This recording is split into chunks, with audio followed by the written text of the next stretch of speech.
बच्चे, बड़े, मर्द और औरतें, सबको इस बात की तलकीन करनी पड़ेगी कि प्यारे रसूल सल्लल्लाहु अलैहि वसल्लम की जो अहादीस है कि नजरों की हिफाजत की है, नजरों की हिफाजत। आप माशरे में हो, आप सड़क पर हो, आप घर में हो, आप तन्हाई में हो, अपने नजरों की हिफाजत कीजिए। द मोमेंट आपको कोई पॉपअप मिलता है, द मोमेंट आपको कोई चीज मिलती है, फौरन अपनी नजरों को हटाइए और वहां से बाहर निकलिए, उस साइट को, उस एक्सेस को बंद कर दीजिए। लोग जो एडिक्ट होते हैं उनके बारे में यह आता है कि एक डोपामाइन रिलीज होता है, एक तरह का उनको लज्जत मिलती है। तो हदीस के अल्फाज तो यह है कि जब इंसान नजरों की हिफाजत करता है तो अल्लाह ताला उसको ईमान की ऐसी हलावत, ऐसी मिठास अता करता है कि उसको एक लज्जत महसूस होती है।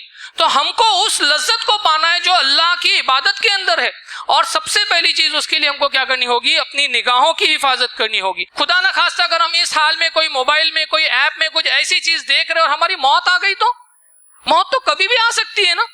क्या हम हिसाब के लिए तैयार है? फिर हमारा क्या होगा? इस हाल में हम उठाए जाएंगे। वहां तो साहबा होंगे जिन्होंने शहादत पेश करके अल्लाह के सामने खड़े होंगे, और हम ऐसे अल्लाह के सामने जाएंगे, ऐसे गंदे और जलील होकर जाएंगे। फिर आप बताएं, कयामत में तो ये सारे अमाल बड़े स्क्रीन पर दिखाए जाएंगे, तब क्या होगा? तब हम कैसे अल्लाह को फेस करेंगे? Don't get controlled by this technologies, control this technology. औज़ु बिल्लाहि मिनश शैतानिर रजीम, बिस्मिल्लाहिर रहमानिर रहीम। वत्तीन वज़्ज़ैतून वतूरि सीनीन व हाज़ल बलदिल अमीन। लक़द खलक़नल इंसान फ़ी अहसनि तक़वीम सुम्मा रददनाहु अस्फ़ल साफ़िलीन। सदक़ल्लाहुल अज़ीम। फ़ौज़ु बिल्लाहि मिनश शैतानिर रजीम, बिस्मिल्लाहिर रहमानिर रहीम। रब्बि इश्रह ली सदरी व यस्सिर ली अमरी वहलुल उक़दतम मिन लिसानी यफ़क़हू क़ौली। अज़ीज़ान गिरामी, अस्सलामु अलैकुम व रहमतुल्लाहि व बरकातुहू। आज हम लोग वक्त के एक सुलगते हुए मसले के ऊपर बात करने जा रहे हैं, जिसकी चपेट में दुनिया का हर इंसान तकरीबन आ चुका है। सवाल ये है कि जो टेक्नोलॉजीज आज हमारे पास अवेलेबल है, क्या हम उन टेक्नोलॉजीज का इस्तेमाल करते हैं या टेक्नोलॉजीज हमें इस्तेमाल कर रही है? एक शख्स वो है जो घोड़े पे सवार है, जिसे घोड़सवार कहा जाता है। अगर वो घोड़े को अपने काबू में न करे तो घोड़े पे तो वो सवार होगा, लेकिन घोड़ा उसे अपने काबू में कर लेगा और जिधर घोड़े की मर्जी होगी उसे वहां ले जाएगा। होना ये चाहिए कि उस घोड़सवार ने घोड़े के ऊपर काबू या कंट्रोल करना चाहिए। इसी तरीके से टेक्नोलॉजीज का हाल है कि होना ये चाहिए कि we should control technologies rather than technologies controlling or driving us। बहुत सारे सर्वेज है टेक्नोलॉजीज के हवाले से और मोबाइल फोन्स के हवाले से कि आज औसतन एक इंसान दिन में 58 मरतबा अपने फोन को हाथ लगाता है। चाहे वो कहीं पर भी फोन हो, दिन में ऑन एन एवरेज एक इंसान 58 टाइम्स जो है वो फोन को हाथ लगाता है। और चाहे न चाहे, शऊरी तौर पे या गैर शऊरी तौर पे, एक सर्वे ये बताता है कि सिर्फ इंडिया के अंदर ऑन एन एवरेज एक इंसान का 4.5 घंटे मोबाइल्स के ऊपर जाता है। और आज का इंसान जो है मोबाइल, सोशल मीडिया से कनेक्ट करने में अपने एक फ़ख्र महसूस करता है। और बिलखुसूस जो नौजवान पीढ़ी है, जो नई नस्ल है, उनकी खुशी, उनके गम के सारे मयारात जो है वो इन टेक्नोलॉजीज के हवाले से है। उनके स्टेटस अगर अच्छे होंगे तो वो खुश होंगे, वो कहीं तफरी के जा रहे हैं तो वो तफरी का मज़ा नहीं लेंगे, वो वहाँ पे फोटोग्राफी और स्टेटस के ऊपर जो उनका फोकस होगा। और ये तो छोड़ दीजिए, हरम के अंदर जाकर भी जो रूहानी इंसान की कैफियत होनी चाहिए, जो रूहानी लज्जत इंसान ने वहाँ महसूस करना चाहिए, उससे ज्यादा इंसान आज जो है वहां पे सेल्फी लेने में लज्जत महसूस कर रहा है। देखिए, टेक्नोलॉजीज की यकीनन बहुत सारे फायदे हैं और ये फायदे ऐसे हैं कि हम लोग इसको डिनाई नहीं कर सकते, इससे नजरअंदाज नहीं कर सकते कि साहब टेक्नोलॉजी सिर्फ एक बुरी चीज है। इसके फायदे, इसके मस्बत पहलू, इसके पॉजिटिव एस्पेक्ट्स बहुत ज्यादा है। एजुकेशन के लिए, लर्निंग के लिए, बिजनेस के लिए, कम्युनिकेशन के लिए, हुकूमतों के लिए, बड़े बड़े इदारों के लिए बहुत ज्यादा फायदे हैं। लेकिन जो चीज बहुत ज्यादा तशवीशनाक है वो इसके नुकसानात है। और आज की गुफ्तगू में हम जो है इसी के ऊपर अपना पूरा फोकस या मुख्तस रखेंगे कि ये जो टेक्नोलॉजीज है इसके जो मुज़िर असरात है, इसके जो नुकसानात है, या सोशल मीडिया की जो तबाहकारियां है वो क्या है, किस तरह से उसने पूरी इंसानियत को जो एक गोया की तबाही के दहाने पर ले जा रही है। अब देखिए, आज सबसे बड़ा और सबसे पहला मसला तो ये है कि आज मोबाइल फोन की वजह से इंसान सबसे ज्यादा डिस्ट्रैक्टेड है। चाहे वो स्टूडेंट हो, चाहे वो ऑफिस में जॉब करने वाला इंसान हो, चाहे वो ताजिर या बिजनेसमैन हो, या कोई हाउसवाइफ हो, सबसे ज्यादा डिस्ट्रैक्शन जो हो रहा है वो किसकी वजह से हो रहा है? वो मोबाइल्स की वजह से हो रहा है। और बहुत सारे सर्वेज है, अब यहाँ पे इतना मौका नहीं है कि मैं आपको रेफरेंसेस दूं, आप खुद पढ़ते लिखते जानते आसपास के माहौल को देख रहे हैं कि कैसे एक स्टूडेंट जो नीट की प्रिपरेशन कर रहा था, जो टॉप क्लास का स्टूडेंट था, अचानक उसका ग्राफ एकदम जो है वो जवाल पजीर होता है। और बाद में पता चलता है बहुत ज्यादा जब उसके रिजल्ट्स खराब आने लगते हैं और जब इलाज मालूम किया जाता है कि ऐसा क्यों हो रहा है, तो मालूम होता है कि ये स्टूडेंट जो है वो पॉर्न एडिक्ट हो चुका है, ये सोशल मीडिया के एडिक्ट हो चुका है। लोग ऑफिसेज में उनकी प्रोडक्टिविटी जो है बहुत कम हो रही है, हाइक के वक्त उन्हें बहुत बुरा लगता है कि साहब हमारी हाइक नहीं हो रही है, लेकिन उनका काफी सारा वक्त जो है वो सोशल मीडिया में वो बर्बाद कर रहे होते हैं। इसी तरीके से कोई इंसान है जिसने अपने बिजनेस के अंदर खातिर का कोई तरक्की नहीं किया, तो एक बड़ी वजह ये मालूम पड़ती है कि उसका ध्यान बिजनेस से ज्यादा जो है ये सोशल मीडिया की अय्यारियों में जो है उसने अपना ज्यादा वक्त लगाया था। और फिर हमारा मानना क्या है? हमारा मानना ये है कि ये सारी टेक्नोलॉजीज फ्री ऑफ कॉस्ट है ना। क्या वाकई ऐसा है? Are these all things free of cost? आप जरा सोचें कि सिर्फ ट्विटर जो हम ट्वीट करते हैं, आपको पता होगा इलॉन मस्क ने अभी ट्विटर को खरीदा, जो दुनिया का सबसे सो कॉल्ड दौलतमंद इंसान है। और पता है वो ट्विटर को उसने कितने में खरीदा?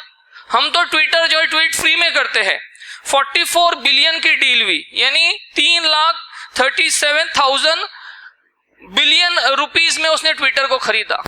आप बताइए, अगर फायदा नहीं होगा तो इतना पैसा कोई बेवकूफी लगाएगा? अच्छा, फिर हम देखते हैं कि यूट्यूब, गूगल और इस तरीके से दूसरे जितने सोशल मीडिया की जो फ्री, जिसको हम सो कॉल्ड कहते हैं, वेबसाइट्स या पोर्टल्स हैं, इनके मालिक तो दुनिया के सबसे दौलतमंद इंसानों में है। तो ये फ्री कैसे हुआ? ये हरगिज भी फ्री नहीं है, ये हरगिज भी फ्री नहीं है। हम जो व्यूज देख रहे हैं, हमारे व्यूज के ऊपर तो कमाई हो रही है, हमारे व्यूज के ऊपर तो एड्स मिल रहे हैं। हमको लगता है हमको फ्री सर्विस मिल रही है। साहब, फ्री सर्विस नहीं है, होना तो ये चाहिए था कि उसमें शेयर होना चाहिए था। हम तो नुकसान का सौदा कर रहे हैं, हम तो नुकसान में यूट्यूब और गूगल सर्फ कर रहे हैं। और आप ये समझ लें कि वहां पे ये भी नहीं है कि हमारा वक्त नहीं जा रहा है। आप देखिए कि जो दूसरा बड़ा नुकसान है वो ये है कि हमारा कितना ज्यादा, कितना सारा वक्त जो है इसमें जाया हो रहा है, हमें अंदाजा नहीं होता है।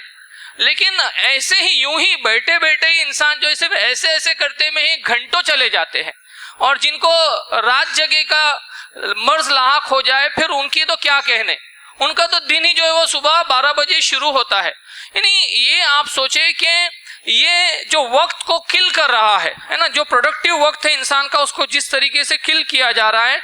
और फिर ये फ्री ऑफ कॉस्ट भी, जो हमको लगता है फ्री ऑफ कॉस्ट भी देखना है, उसके लिए हमको हर साल 2 साल में तो एक नया मोबाइल फोन चाहिए, इंटरनेट का बेहतरीन पैकेज चाहिए, 5G चाहिए। मतलब ये सारी चीजें कहां से आ रही है? इसके लिए तो हम बेसिक कॉस्ट तो इनकर कर रहे हैं, तो पैसा भी लग रहा है, वक्त भी जा रहा है, और इंसान जो है वो अपने असल हदफ की तरफ से बहुत ज्यादा डिस्ट्रैक्टेड है। फिर तीसरी चीज आप आगे चले, इसके जरिए से जो चाह जा रही है वो क्या है? वो ये चाहा जा रहा है एक बड़ी साजिश के तहत कि इंसान जो है इन टेक्नोलॉजीज का गुलाम हो जाए, इंसान इन टेक्नोलॉजीज के जाल में फंस जाए, और इंसान की जो सलाहियत है कि वो इस दुनिया में कुछ बड़ा काम कर सकता है, कोई क्रिएटिव काम कर सकता है, उस सलाहियत को क्या कर दे, खत्म कर दिया जाए, ताकि वक्त के ऐवानों को, वक्त के मजालिम के जो है खिलाफ उठने वाली आवाजें ऐसे ही क्या हो जाए, इन ट्विटर्स के, इन सोशल मीडियाज के नजर हो जाए।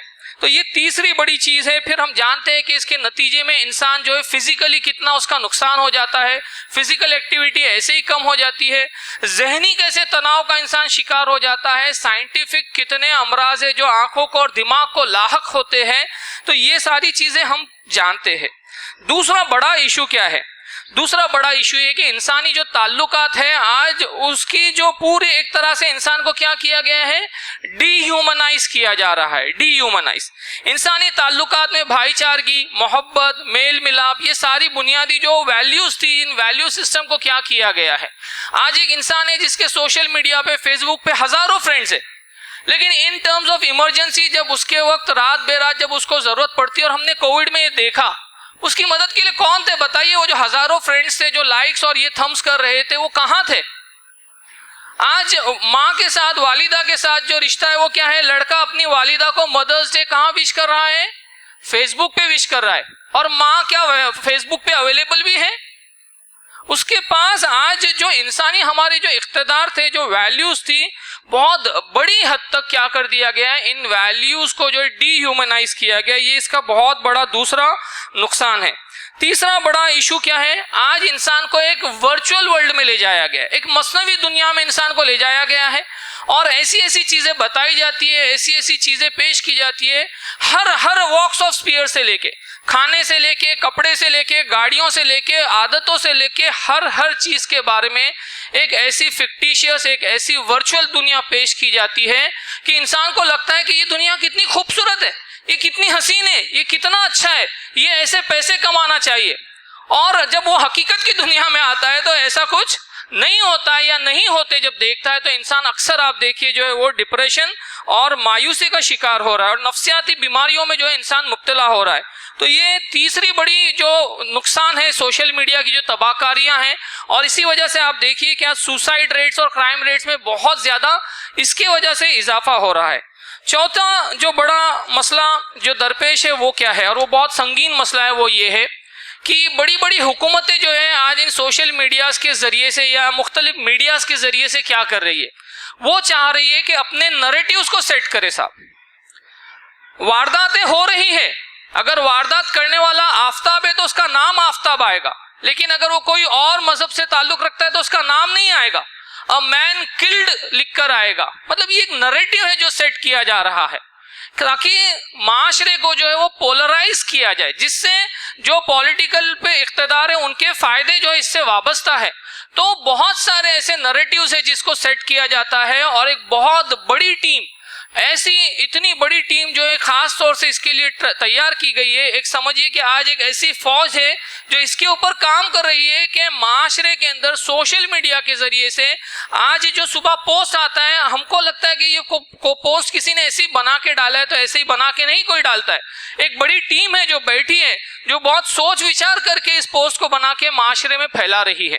तो एक तो ये है कि बड़े बड़े नैरेटिव्स को सेट किया जा रहा है, और फिर जो मफादात वाबस्ता है वो किनके मफादात वाबस्ता है? कॉर्पोरेट्स के जो बड़े बड़े मफादात है, जो बिजनेसेस जो वाबस्ता है, वो इन्हीं से तो है। और आप बताइए सबसे बड़ी इंडस्ट्री आज कौन सी है?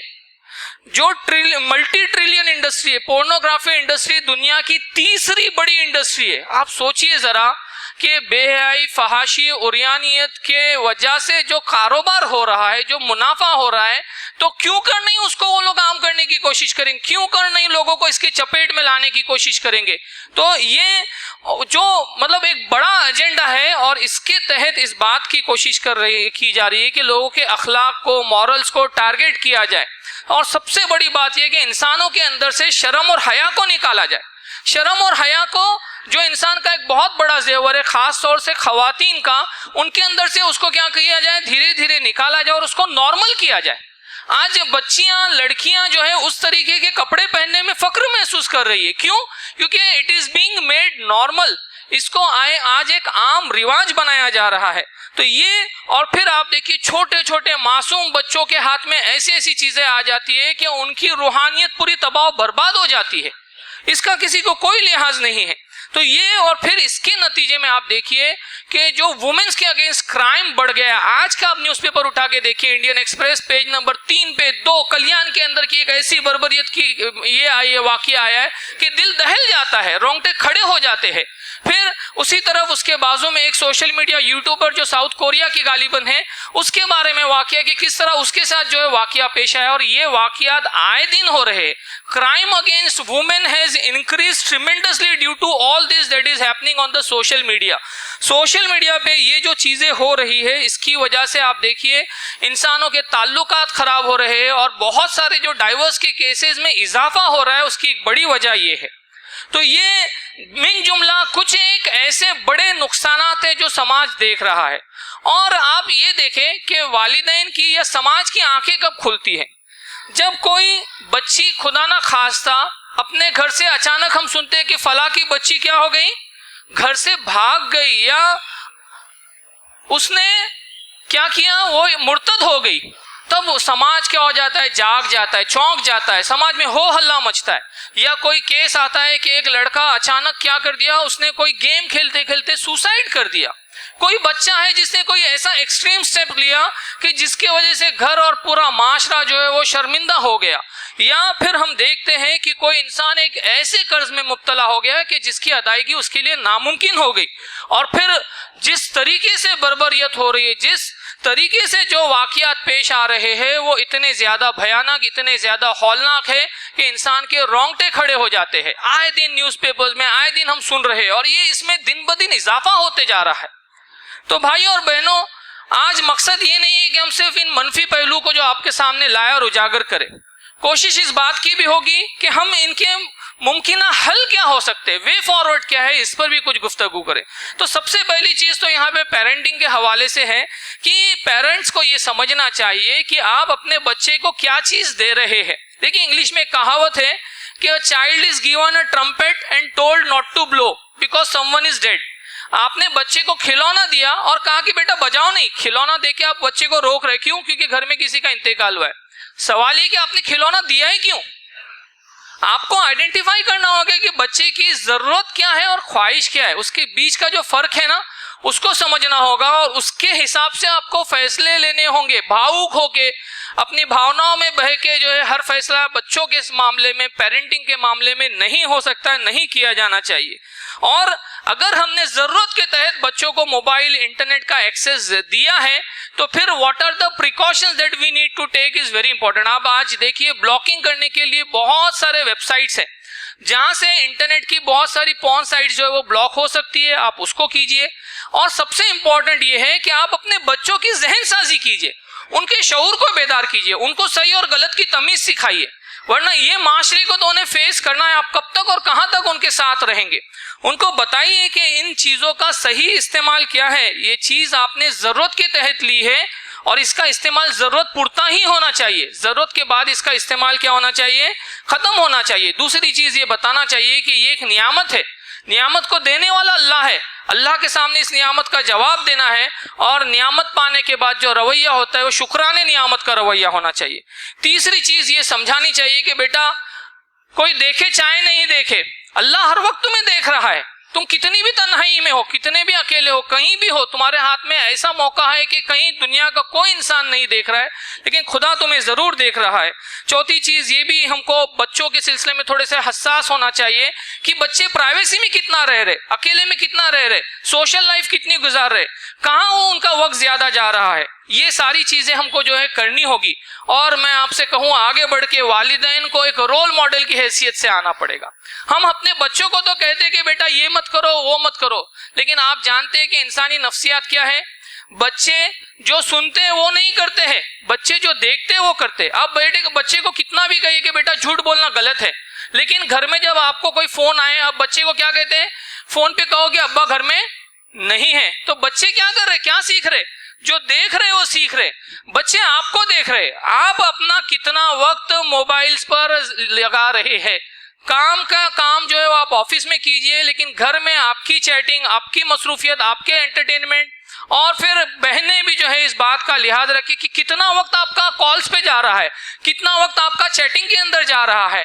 तो बच्चे भी वही देख रहे हैं जो आप कर रहे हैं और बच्चे भी उसी को सीख रहे हैं। फिर उसके बाद हमको इस बात की कोशिश करना चाहिए कि घर का एक माहौल ऐसा बने कि एक वक्त मुतय्यन हो कि साहब चलिए रात को 10 बजे के बाद घर में कोई भी मोबाइल एक्सेस नहीं करेगा, बड़े भी नहीं करेंगे, छोटे भी नहीं करेंगे, मोबाइल एक जगह जमा हो जाएंगे। और फिर हम जब लोगों को इससे हटाएंगे तो हमको बेटर ऑल्टरनेटिव्स प्रोवाइड करने पड़ेंगे, बेहतर मुतबादिल प्रोवाइड करने पड़ेंगे। फिर आज जो है हमको बच्चों को बाहर की दुनिया में लाना पड़ेगा, उनको स्पोर्ट्स में, उनको फिजिकल एक्टिविटीज में इन्वॉल्व करना पड़ेगा। फिर उसके बाद आप देखिए कि इस बात का हमको ख्याल करना पड़ेगा कि अब बच्चे की सोबत किसके साथ है, उसके दोस्त कौन है, अच्छी सोबत इख्तियार करने लगाइए, अच्छी तंजीमों में बच्चों को जोड़िए, जो ऑर्गेनाइजेशन पे आपको इत्मीनान है उस ऑर्गेनाइजेशन से अपने बच्चे को जोड़िए। फिर इस बात की कोशिश कीजिए कि बच्चे के लाइफ में बैलेंस क्रिएट हो कि पढ़ाई, खेल और एंटरटेनमेंट, इसके अंदर जो बैलेंस होता है वो बैलेंस करना सीखे और बच्चे को इंसानों के मसाइल का हल करने वाले बनाए। तो ये कुछ चीजें हल में पेरेंटिंग के हवाले से था। अब आइए आगे बढ़ते हैं, हम लोग गुफ्तगू को आगे बढ़ाते हैं कि ये सोशल मीडिया का इशू इतना ज्यादा क्यों बढ़ रहा है, इतना ज्यादा क्यों बढ़ गया है। दो बड़ी वजह है उसकी। सबसे पहली बड़ी वजह यह है कि जिस आसानी के साथ ये सारी चीजें एक्सेस हो रही है, आप देखिए पहले किसी बुराई को करने के लिए इंसान को क्या करना पड़ता था, उस मकाम पे जाना पड़ता था, कहीं तो जाके बुराई को करना पड़ता था। लेकिन आज क्या हो गया है, मोबाइल के जरिए से बुराई खुद चलकर हमारे पास आ गई है और बड़ा आसान है बुराइयों को करना। तो ये जो आसान तरीके से एक्सेस हो रहा है इसने तबाही मचाई है। और दूसरी बड़ी वजह वो ये है, ऐसे वजूहत तो बहुत हो सकती है लेकिन बड़े इख्तिसार के साथ जो दूसरी बड़ी वजह है वो ये है कि इंसान क्या समझ रहा है कि साहब मैं अगर मोबाइल पे कोई क्राइम, कोई बुराई या कोई ऐसी चीज करूं जिससे किसी को कोई प्रॉब्लम नहीं है तो क्या हर्ज है। मैं अपनी तन्हाई में, मैं अपने अकेले में, मैं एकांत में अगर कोई चीज देखूं तो कौन देख रहा है। सवाल जहनों में जो आज ये डाला गया है कि कोई देख नहीं रहा है तुम्हें। लेकिन आप जो लोग टेक्नोलॉजी से वाकिफ है वो ये जानते हैं कि ये बहुत बड़ी भूल भुलैया है, ये बहुत बड़ी गलतफहमी है। मैं आपको बताता हूं दावे के साथ कि यहाँ पे बैठे हुए दुनिया के हर इंसान का, चाहे उसने अपनी सारी हिस्ट्री डिलीट की है, पूरी हिस्ट्री वापस से रिकवर हो सकती है। पूरी हिस्ट्री रिकवर दुनिया में हो सकती है, मैं खुदा की बात नहीं कर रहा हूं। दुनिया के अंदर जिस सर्वर से आपने एक्सेस किया उस सर्वर के जरिए से, आपके आईपी एड्रेस के जरिए से आपका पूरी कुंडली फिर से क्या हो सकती है, जुड़ सकती है। तो इंसान इस भूल भुलैये से इंसान को क्या करना पड़ेगा, निकलना पड़ेगा। अब जो अहम हमारी गुफ्तगू के जो आखिरी हिस्से में हम है वो ये है कि इन मसाइल का हल क्या हो सकता है। तो आप देखिए सोशल, सबसे पहले तो हमको ये मानना पड़ेगा, ये तस्लीम करना पड़ेगा कि सोशल मीडिया और पॉर्न जो है वो एक एडिक्शन है। ये क्या है, एक एडिक्शन, एक लत है।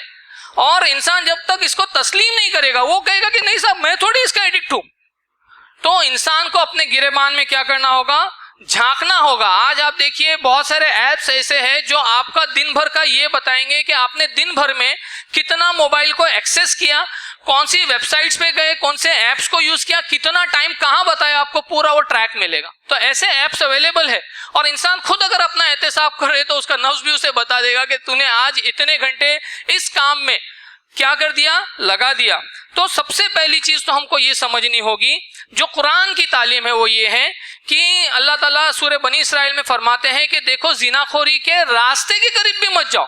अल्लाह ताला ये नहीं कहते कि देखो जिना मत करो, बल्कि उस रास्ते की तरफ जो आपको अल्टीमेटली क्या करेगा, उस बड़ी बुराई, उस बड़ी बेहयाई की तरफ ले जाएगा। डोंट इनिशिएट द प्रोसेस, उसकी शुरुआत में ही क्या करो, उस पर जर्ब लगा दो। क्योंकि भाइयों और बहनों ये जो एडिक्शन है ये असल में एक दलदल है और जो इंसान इस दलदल में गिर गया फिर उससे निकलना बहुत ज्यादा मुश्किल है। तो सबसे पहली हत्तल इम्कान तो कोशिश उन लोगों की होनी चाहिए जिनको अल्लाह ने बचाया है, इस बुराई से, इस बड़ी एडिक्शन से बचाया है, उनको इस बात की कोशिश करनी होगी कि वो क्या करे, अपना पूरा जोर लगाए और इससे बचे हुए रहने की कोशिश करे। क्योंकि इंग्लिश में ये कहते हैं कि prevention is better than cure. लेकिन खुदा ना खास्ता कोई भाई, कोई बहन जो है इसका एडिक्ट हो चुका है तो फिर वो क्या करे। तो सबसे पहली चीज तो ये कि उसकी जो तबाहकारियां हैं कि ये एक ऐसी चीज है जो मेरी दुनिया को पूरी तरह बर्बाद कर देगा, और सिर्फ दुनिया को बर्बाद नहीं करेगा बल्कि मेरी आखिरत तो हमेशा हमेशा के लिए क्या हो गई, गई और तबाह बर्बाद हो गई। कल कयामत में मुझे ये सारे चीजों का क्या करना पड़ेगा, हिसाब देना पड़ेगा। ये एहसास इंसान के अंदर क्या करना पड़ेगा, उसको उजागर करना पड़ेगा और उसे पलटना पड़ेगा। पलटने के लिए उसे तौबा करनी पड़ेगी, अल्लाह से माफी मांगनी पड़ेगी कि अल्लाह ये सारे गुनाह जो मैं अब तक करता आया हूं इसके लिए मुझे माफ कर दे।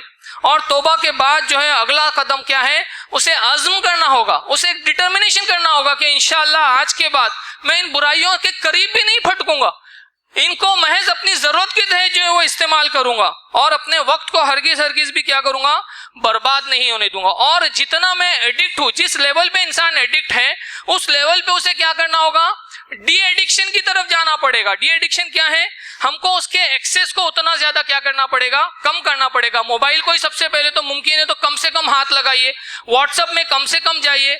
ऐसे ऐप्स जो आपका बहुत ज्यादा वक्त ले रहे हैं, जो आपको बहुत ज्यादा क्या कर रहे हैं, ऑफ ट्रैक कर रहे हैं, जिसके जरिए से क्या हो रहा है, आपकी दुनिया और आखिरत बर्बाद हो रही है, ऐसे ऐप्स को डिलीट कर दीजिए। ऐसी बहुत सारी वेबसाइट्स हैं जो क्या कर सकती है, आपके अंदर पोर्न एक्सेस को ब्लॉक कर सकती है, उनको एक्टिवेट कर दीजिए। तो आपको फिर ये देखना पड़ेगा कि वो साइट ब्लॉकर्स कहाँ हैं, पेरेंट्स भी इस बात का ध्यान रखें।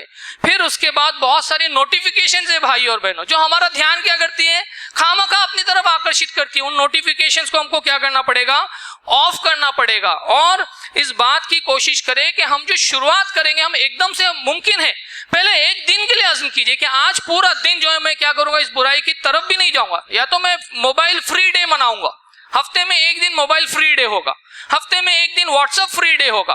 फिर आप बढ़ाइए कि मैं एक हफ्ता कुछ भी करके इस बुराई के करीब भी नहीं जाऊंगा। फिर एक महीने के लिए अज़्म कीजिए और अल्लाह से दुआ करते रहिए, इंशाल्लाह अल्लाह ताला क्या करेगा, हमारे लिए ये बुराई से पीछा छुड़ाना जो है वो आसान कर देगा। फिर प्रैक्टिकली एक और चीज वो ये कि हमको अपने आप को सुपर बिजी करना होगा। अपना करियर, अपने गोल्स हमारे सामने होने चाहिए। अपने करियर के अंदर हाई गोल्स को सेट कीजिए, छोटे मोटे गोल्स के ऊपर इक्तिफा मत कीजिए। छोटे मोटे जो अचीवमेंट्स है उस पर इक्तिफा मत कीजिए। आप जॉब पर है तो आपका डेजिग्नेशन बहुत हाईएस्ट होना चाहिए, आप टॉप मोस्ट पोस्ट पे जाने की सोचिए। बिजनेस है तो बिजनेस में बहुत आगे जाने की सोचिए। कोई स्टूडेंट है तो उसका गोल, उसके एम्स बहुत हाई हो और उस गोल की तरफ वो क्या करे, वो अपने आप को हमेशा गामजन रखे, टारगेट ओरिएंटेड काम करने का आदी बने। फिर लाइफ में हमारे फिजिकल एक्टिविटीज को हमको इन्वॉल्व करना पड़ेगा। दिन भर में स्पोर्ट्स या कुछ ना कुछ वक्त में हमारे जो है वो फिजिकल काम होना चाहिए।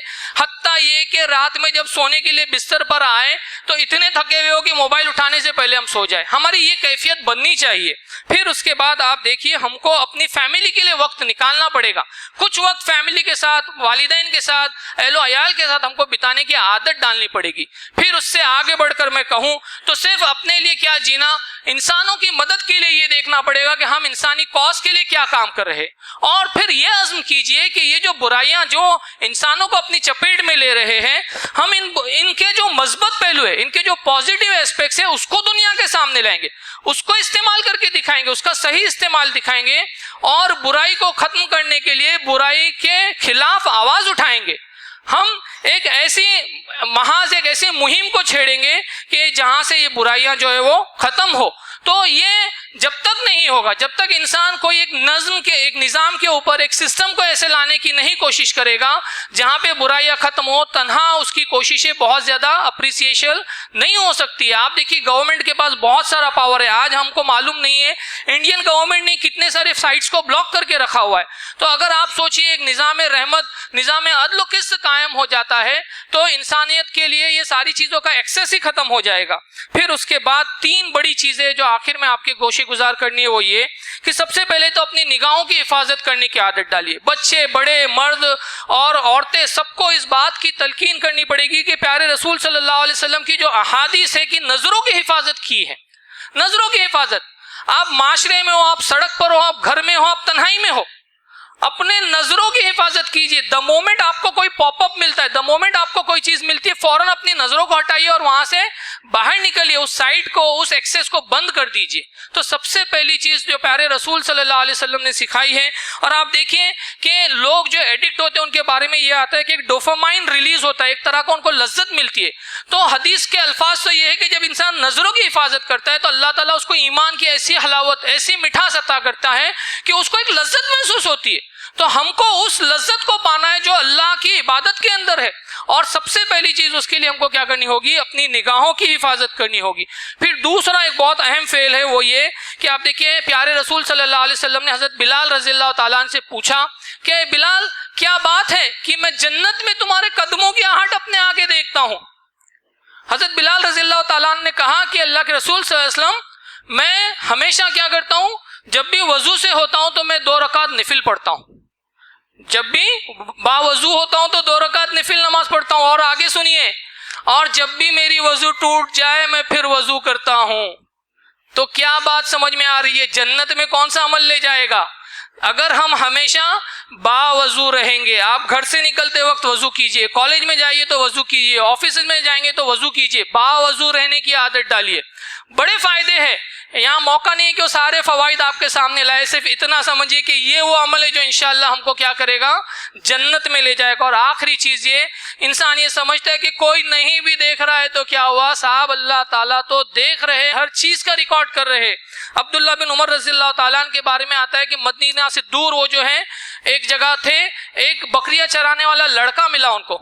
उस लड़के को उन्होंने कहा कि ये बकरियां किसकी है? उसने कहा मेरे मालिक की है। तो उसका इम्तिहान लेने के लिए कहा कि बेटा एक काम करो ना, एक बकरी हमें बेच दो। उसने कहा नहीं, मालिक को मालूम पड़ेगा। तो कहा मालिक से कह देना कि बकरी को भेड़िया खा गया। मालिक को कहां से मालूम पड़ेगा? उस बच्चे ने क्या जवाब दिया, फिर अल्लाह कहां है, फिर अल्लाह कहां है? आप सोचिए, एक बच्चा जो चाहता तो बकरी बेच के बहुत ज्यादा पैसे हासिल कर सकता था। हजरत अब्दुल्ला बिन उमर रज़ियल्लाहु ताला अन्हु के बारे में आता है भाइयों कि वहां से मदीना तक वो रोते रोते आए और बस यही दोहरा रहे थे कि फिर अल्लाह कहां है। हम भी ये तस्बीह पढ़े, फिर अल्लाह कहां है, फिर अल्लाह कहां है। क्योंकि कल खुदा ना खास्ता अगर हम इस हाल में कोई मोबाइल में कोई ऐप में कुछ ऐसी चीज देख रहे और हमारी मौत आ गई तो मौत तो कभी भी आ सकती है ना। क्या हम हिसाब के लिए तैयार है? फिर हमारा क्या होगा? इस हाल में हम उठाए जाएंगे। वहां तो साहबा होंगे जिन्होंने शहादत पेश करके अल्लाह के सामने खड़े होंगे, और हम ऐसे अल्लाह के सामने जाएंगे, ऐसे गंदे और जलील होकर जाएंगे। फिर आप बताएं, कयामत में तो ये सारे अमाल बड़े स्क्रीन पर दिखाए जाएंगे, तब क्या होगा? तब हम कैसे अल्लाह को फेस करेंगे? और दुनिया में भी अल्लाह ताला ऐसे लोगों को जलील और खार करता है जो अपने वक्त को और जो अपनी आंखों के से ऐसी बुराइयां जो करते हैं। और जब कोई कौम जो है ऐसी बुराई में आ जाती है तो उस कौम के ऊपर अल्लाह का अजाब आता है। कौम लूत क्यों हलाक हुई? आज भी आप देखिए मगरिबी तहजीब जो तकरीबन हलाकत के दहाने पर है, पूरा मैन पावर, पूरा टैलेंट जो वो एशिया से जा रहा है, क्योंकि उनकी नस्लें जाय हो गई। हमको अपनी नस्लों की हिफाजत करनी है। तो भाइयों और बहनों, बहुत इख्तिसार के साथ सोशल मीडिया की तबाहकारियों पे कुछ बातें थी।